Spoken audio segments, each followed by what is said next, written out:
The elections we had on September 28th were not simple elections. This was a test for a democracy under attack. Russia spent hundreds of millions of euros in these elections to illegally finance political parties. Well, they've been supporting some political parties for decades, but only in the last 2 years they've created at least 7 new political parties in Moldova. We have it's very easy, as it should be, in Moldova to create a political party.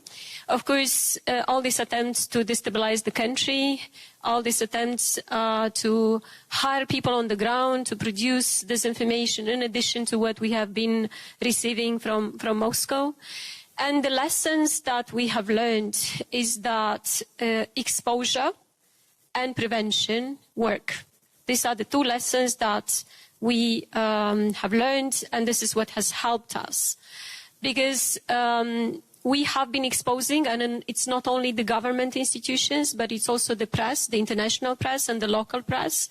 For a year, the press has infiltrated, and then later on showed how Russia has been hiring people in Moldova, paying them monthly salaries, teaching them how to create thousands or hundreds of accounts, and then sending them the information that they need to post. This is what was happening, in very big scales. Like the BBC investigation found a network of at least 90 TikTok accounts which produced thousands of videos with 23 million views for a population of 2.4 million people. So we had many such examples, and people could see it and they could understand the threat. And then the prevention, I have to say that after last year's experience, which was very dramatic during the referendum and the presidential elections, our institutions worked really, really well this time. They disrupted all these financial schemes of Russia. They confiscated the money.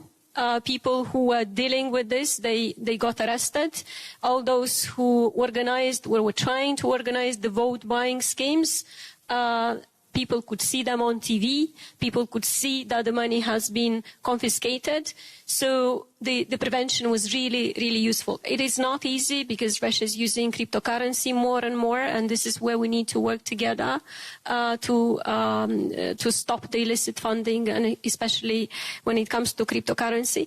But Russia had 2 objectives for these elections. One was to capture Moldova this was the maximalistic objective, to capture Moldova through these elections, or at least to destabilize the country and to discredit the results.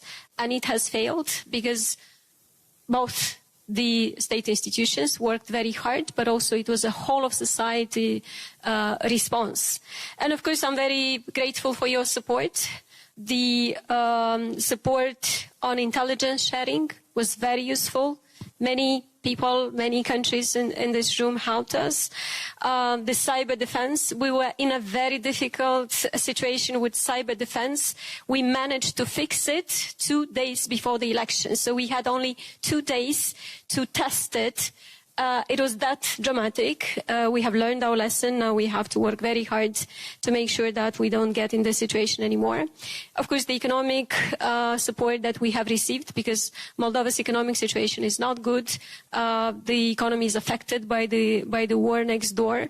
The political solidarity that you have shown, all these things, the support for Stratcom, all these things have helped a lot. We have learned a lot of lessons. We're ready to share them with all the countries which are concerned that the elections might be under threat because of Russia. But also we hope that our experience is going to encourage other countries, because a small and fragile democracy like the Moldovan one has resisted the big resources of Russia, and if Moldova could do it, then everybody can do it.